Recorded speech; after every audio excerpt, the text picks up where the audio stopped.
Good afternoon, welcome to Vanik-Ias, and we'll discuss current affairs of 4th March. First topic is related to international relation, that is related to Ukraine and Russia.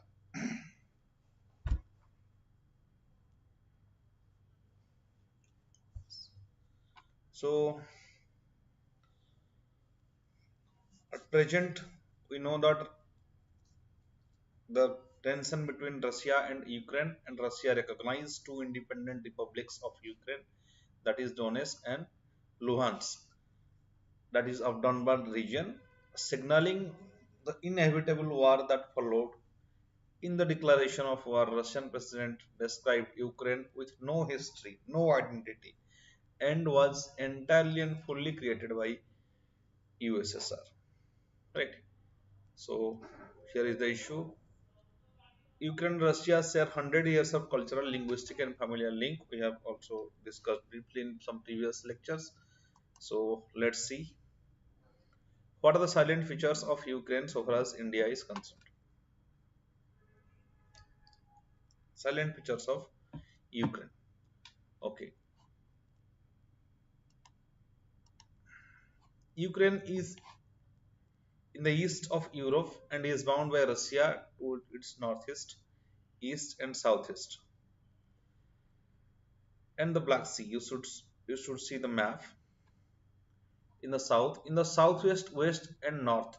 So from all side, from three sides it is bound by Russia and the Black Sea in the south. In the southwest, west and north, Ukraine shares borders in the anti-clockwise direction with Moldova, Romania, Hungary, Slovakia, Poland, and Belarus. It is the largest country in Europe and after Russia itself, with an area that is around 6,03,550 square kilometers, 6% of the continent. So far as geography is concerned, it's shared its boundary with Russia.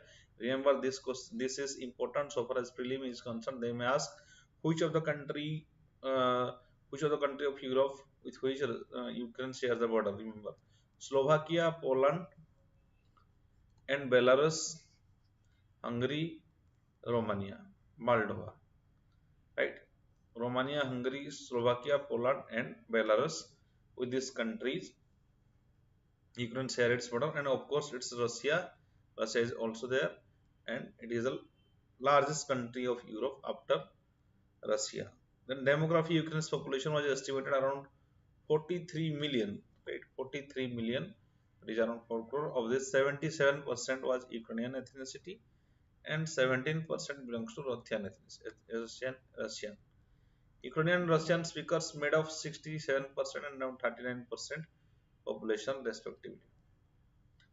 Economy. Ukraine of economy, it is poorest country in the Europe. Ukraine is the poorest country in Europe in terms of GDP and gross national income per capita. It has deposits of iron ore, coal, exports corn, sunflower oil, iron and iron products, and wheat. India especially brings corn, sunflower oil, and some other products from Ukraine. So it is the poorest country in the Europe, right, in terms of GDP and per capita income. Relations with India. India and Ukraine largest export destination of in Asia Pacific region. The country's major export to India are sunflower oil. Sunflower oil followed by inorganic chemicals, iron and steel, plastics, chemicals. So there are various exports that occurs from or India imports various things from Ukraine, like sunflower oil, chemicals, plastics, etc. Ukraine's major import from India is pharmaceutical products. Pharmaceutical products. You know that India is one of the biggest producer of pharmaceutical products, and it exports throughout the world and to the many major countries of the world, including USA, Ukraine, and other countries. So first thing is that how many people, how many countries? Russia, Moldova 3, Romania 3, Hungary 4, and Slovakia, Poland 5, 6, 7. That is Belarus. It is near Black Sea, right? Remember, Black Sea is in the south of Ukraine. Next is demography. It is around which major point is that 29% people of population are they belongs to Russian ethnicity, And economy, so far as economy is concerned, is the poorest country of Europe.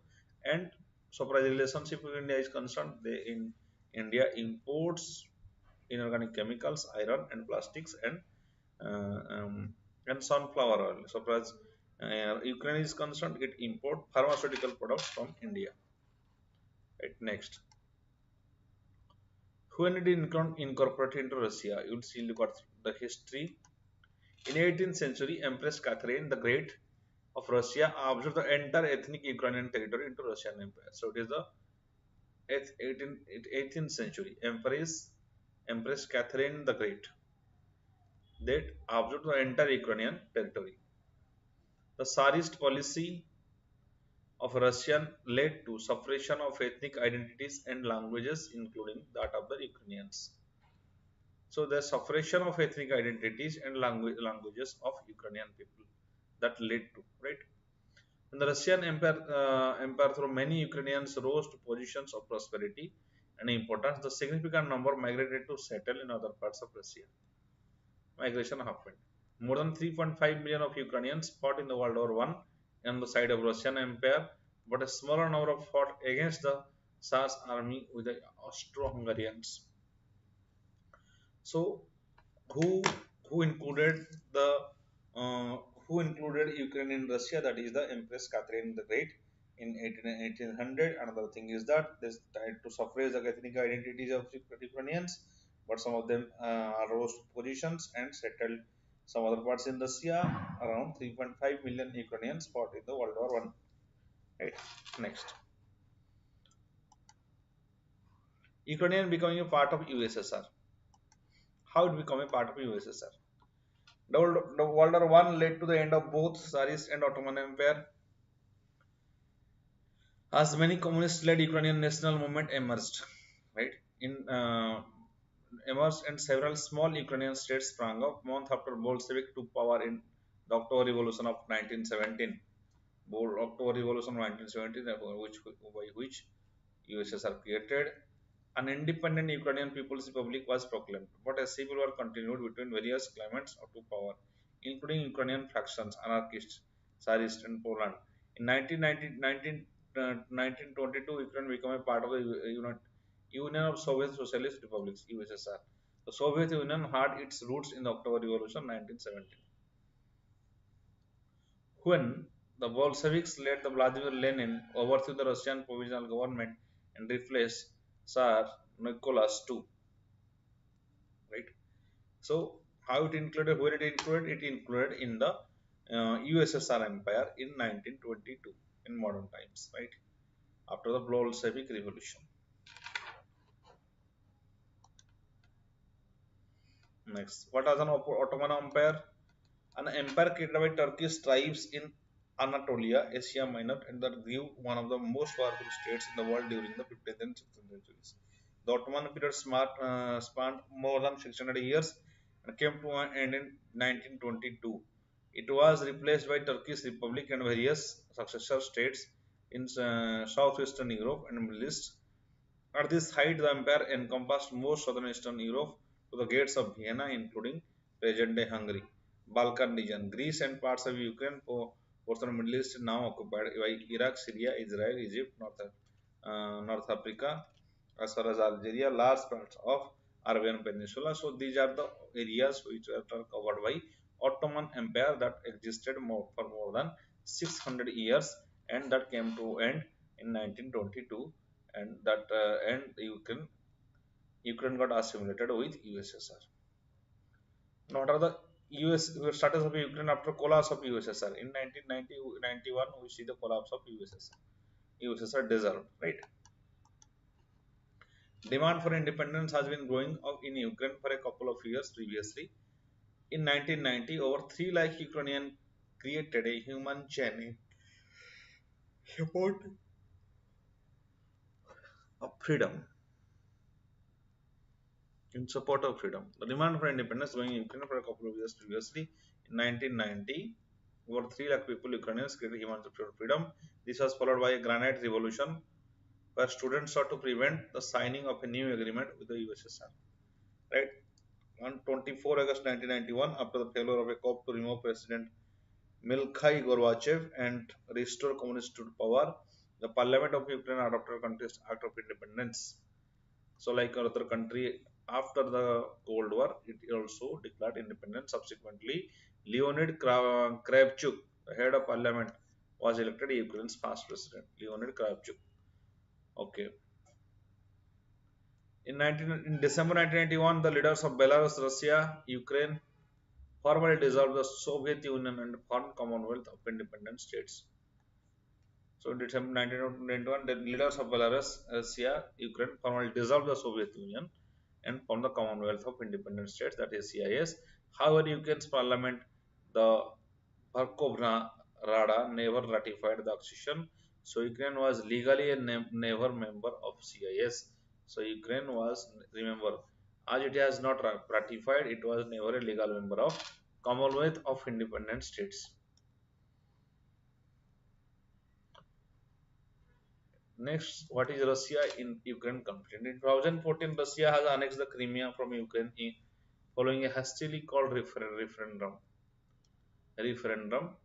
Right, a move start fighting between Russia-backed separatists and government forces of eastern Ukraine. Right, in a particular area, concentration of Russian were higher, and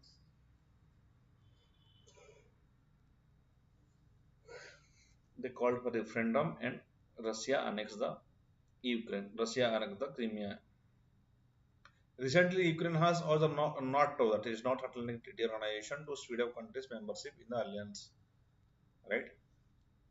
Russia declared such move as a red line and worried about the consequences of US-led military alliances expanding right up to its doorstep. This led to present war between Russia and Ukraine. Now Russia do not want war. Now see the things. If any other country poses let's talk the Russian perspective.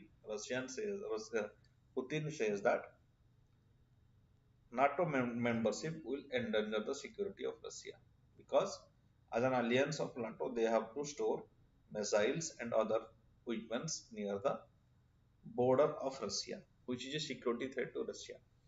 That's why Russia has taken this aggression.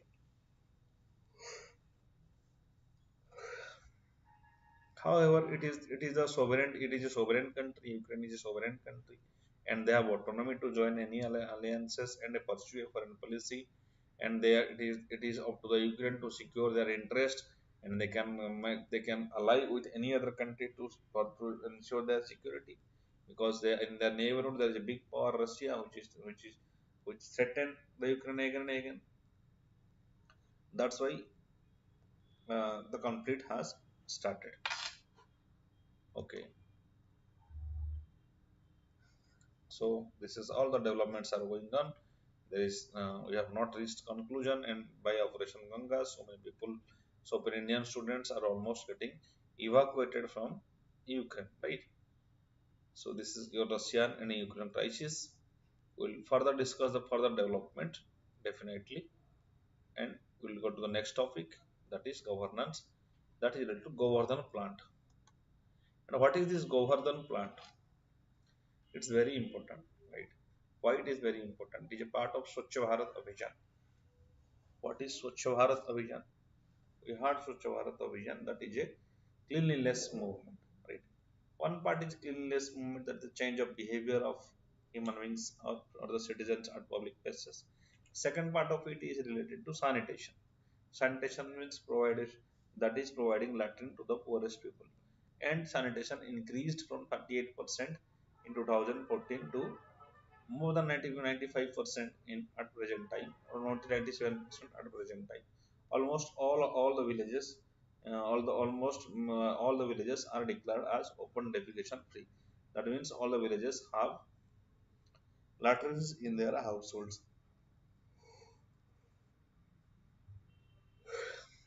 However, the it's take time to change the behavioral pattern, and government is providing pipe water also. Government is supplying pipe water to majority of the houses by Jal Jeevan Mission. That will augment the sanitation program. But another challenge that is related to that is inside the Swachh Bharat vision is sewage waste management, solid waste management, right? So far as waste management is concerned, if you observe the metro cities, there are huge landfills, that is the hills of garbages, right? And how to utilize them? The landfills there acquire a huge amount of area, they pollute the environment by removing toxic gases like methane, and various other problems are created in surrounding areas. That's why it is essential to reduce these landfills, and they need to be converted into fertilizers, right? And for that, we have Swachh Bharat Mission, urban, and government has inaugurated Govardhan Bio CNG plant. Govardhan Bio CNG plant in Indore. The aim of removing what is the it is remember it is established in Indore. Aim of removing lakhs of tons of garbage that occupying thousand acres of land and causing an air pollution, leading to many diseases. It has been established under the second phase of Swachh Bharat Mission 2.0. The plant is based on zero landfill models. That means it will utilize all the garbages and you will convert it to fertilizers, where no rejects would be generated. No rejects will be generated from the plant. The project is expected to yield multiple environmental benefits, for example, reduction of greenhouse gas emissions, preventing green energy along with organic compost as fertilizers. It will provide green energy, it will reduce the greenhouse gas emission, and it will also provide compost as fertilizer. What are the key points of Swachh Bharat Mission Urban 2.0?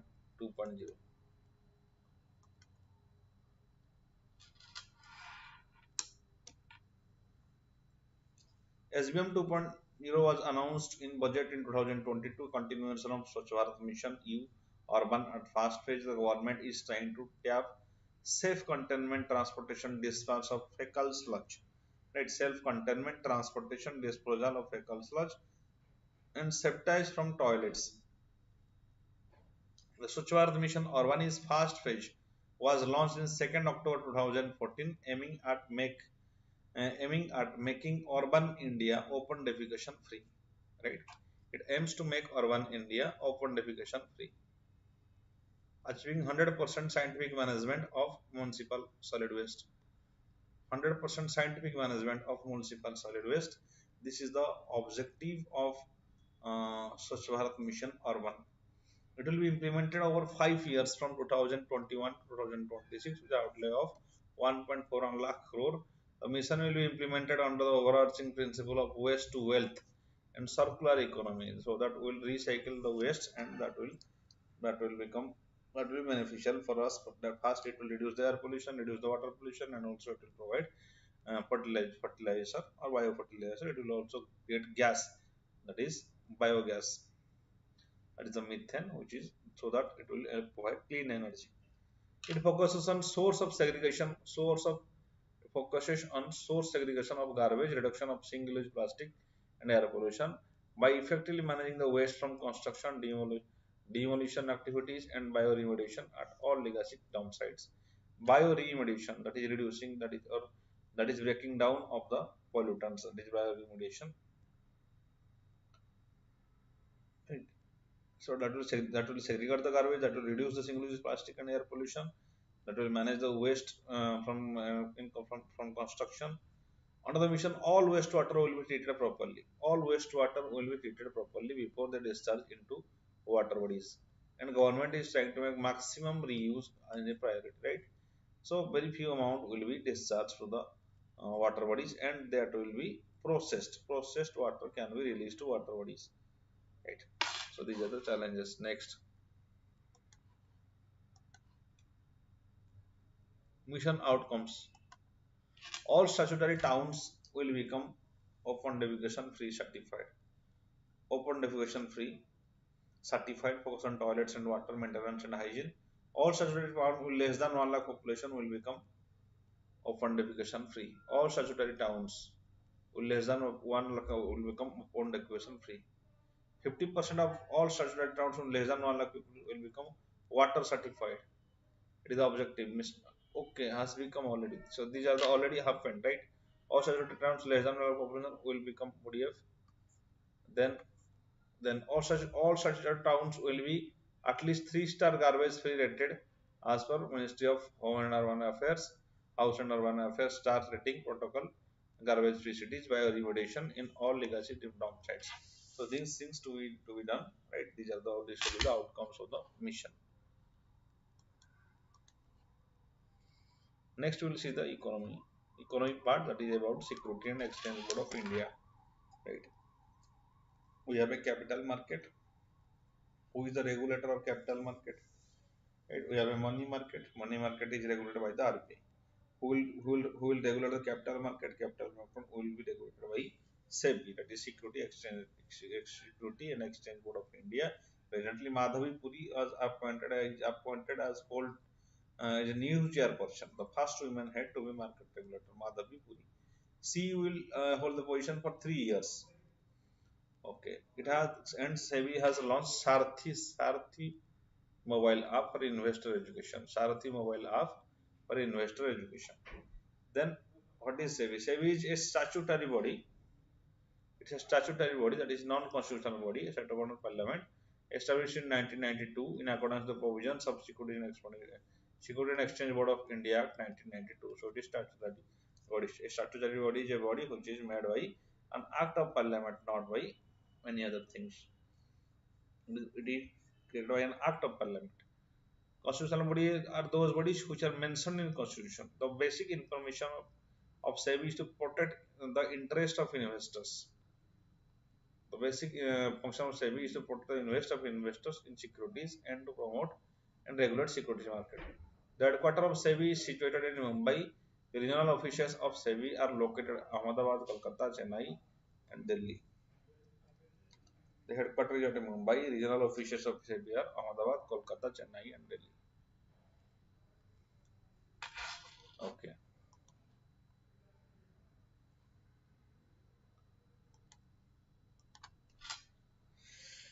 Before SEBI came into existence, controller of capital issues was regulatory authority.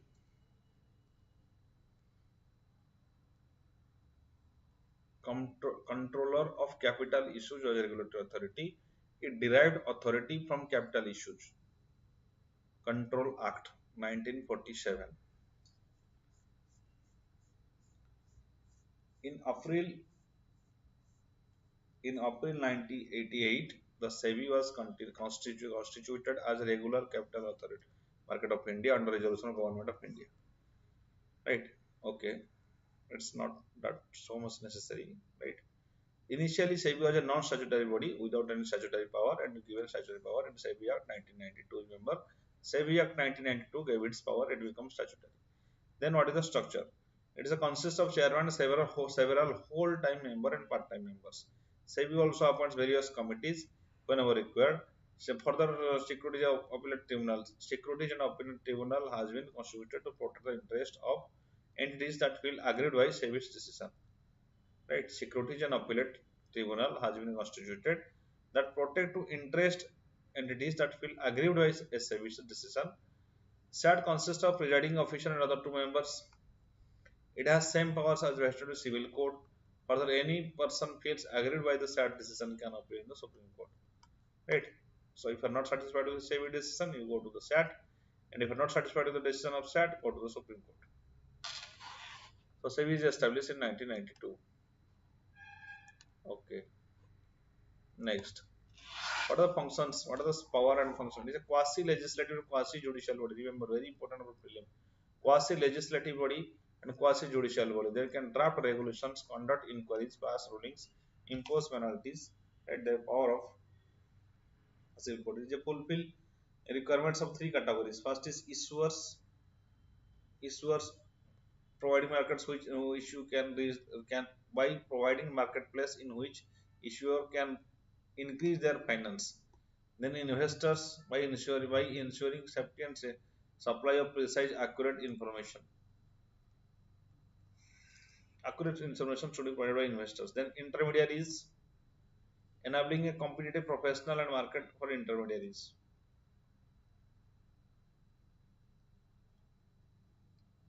By Securities Law Amendment Act 2014, SEBI is now able to regulate any money pooling scheme worth 100 crore, more and attach assets in cases of non-compliance.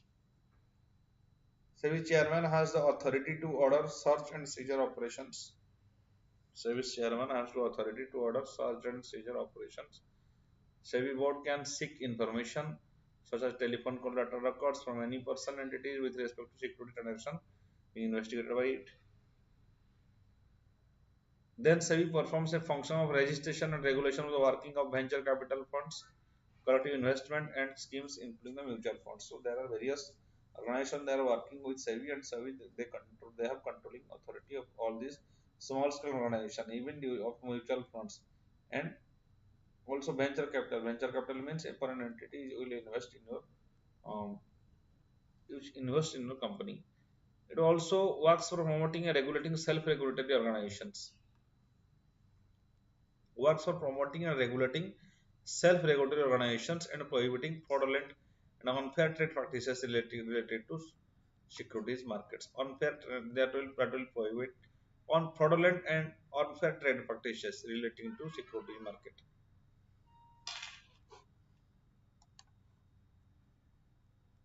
So these are the various works that done by basically Security and Exchange Board of India. Fasting is that it is a self-regulatory organization, right? So that there will not be any unfair trade practices or fraudulent trade practices. Next, that will be function as a registration. That will function as a regulator for venture capital and mutual funds. Another thing is that the authority they can order search and seizure the operation, seek information. They can investigate any fraudulent activities. Right. So these are related to the powers of Security and Exchange Board of India. What are the issues and related concerns? In recent years, SEBI's role has become more complex. Capital markets regulator is at crossroads. There is excessive focus on regulation of market conduct and lesser emphasis on prudential regulation. Right? Excessive focus on regulation of market conduct that will hamper the business interest. Excessive focus on regulation of market conduct. SEBI statutory enforcement powers are greater than the counterpart of US and UK. So it possesses too much power, armed with far greater power to inflict serious economic injury. To inflict serious economic injury, it has too much power. To impose serious restraints on economic activity, it can impose serious restraints. This has done based on suspicion, leaving those affected shoulder burden of destroying suspicion, somewhat led to preventive detention. Right. So, what is this point especially says? It says that serious restraints on economic activity are projected, which should not be, right, which are false, even false. They can impose serious restraints on economic activity. It can ban to perform such activities. The legislative powers are near absolute, right? The legislative power are near absolute as SEBI acts grants wide discretion and makes subordinate legislation. Right? So we make subordinate legislation, it has wide discretion and they're nearly absolute. So SEBI's legislative power is nearly absolute. The component of prior consultation with the market and system review regulations to see they have meant articulated purpose substantially missing. As a result, fear of the regulator is widespread. Fear of the regulator is widespread. Regulation, either rules or enforcement, is far from perfect, particularly in areas like insider trading.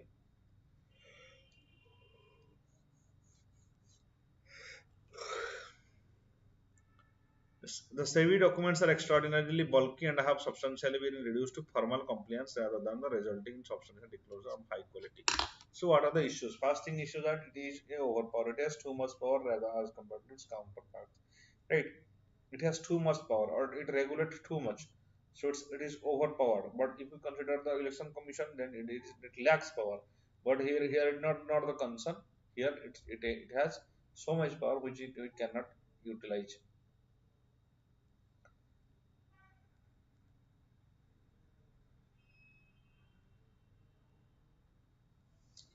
So and its regulation is not perfect. There are very various problems in regulations, especially in insider trading. Then there is lack of it has just reduced to make formal compliance with the results, and it is do not focus on high quality of services.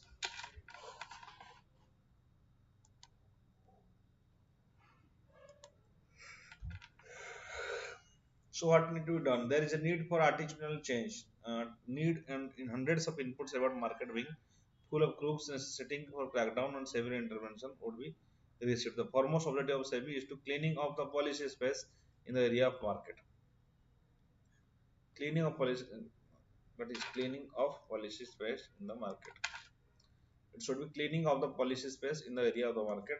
SEBI must give special attention to human resources and matters within the organization. SEBI must lateral entry to draw best talent. At lateral entry matters within the organization. Special attention to human resources, alignment and fitment of senior employees, often merger of forward market commission, and SEBI remains an open area of work. Alignment and fitment of senior employees. Next, enforcement can be strengthened and continuous monitoring and improving market intelligence. India's financial markets are still segmented. India's financial markets are still segmented. One regulator can be blamed for another failures. Remit of financial product overlaps in this context. Unified financial regulator makes eminent sense to remove both overlap and excluded boundaries. So there should be unified financial regulator. Enforce can be strengthened by continuous monitoring and improving market intelligence. Right. So these are the things that need to be done so far as SEBI is concerned. It must give special attention to human resources. Right? It must encourage the lateral entry for it to increase its efficiency.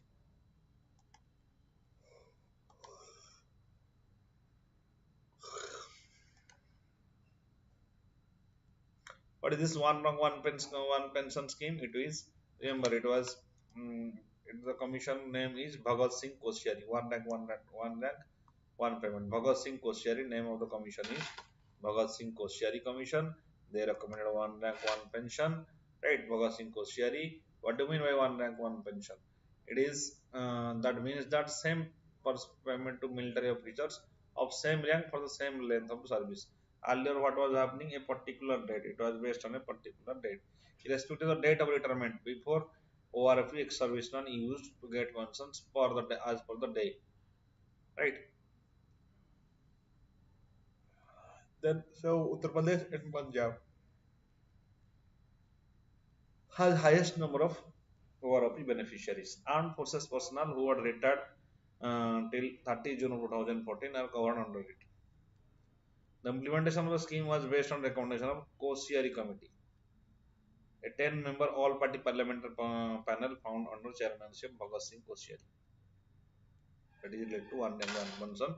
So by one rank one pension, what will happen? Everybody will get equal amount of pension if they retire on the having, if, with respect to the retirement date, it will be based on rank and the tenure of services. Next, what the next we will see. The doctrine of essentiality was invented by the Supreme Court in Sirur Mutt's case in 1954. Sirur Mutt case, it says that it is by doctrine of essentiality, it will be determined whether a particular practice is the basic practice of a particular religion or not. That is based on that is doctrine of essentiality of Supreme Court. And consider the following statements on Iran nuclear deal. It was prolonged negotiation between Iran and Australia. No, it is not Australia. It is P5 countries and European Union. P5 countries means USA, UK, Germany, France, Russia, China, and European Union. On the deal, Iran agreed to significantly to cut its stores on centrifuges. So this is the statement. This is wrong and this is right. So two only is the right answer. Consider the following statements about Operation Art. Operation Ahat. It is by RPF. It is to curb human trafficking. It is started by Railway Police Force, right? It's not launched by Narcotics Bureau. This is wrong. So only one option is right. Consider next. The reserve is located in Telangana. Telangana. Sanctuary is catchment for rivers Godavari and Kadam. Rivers called Telangana. Sanctuary is one of the richest teak forest in the state.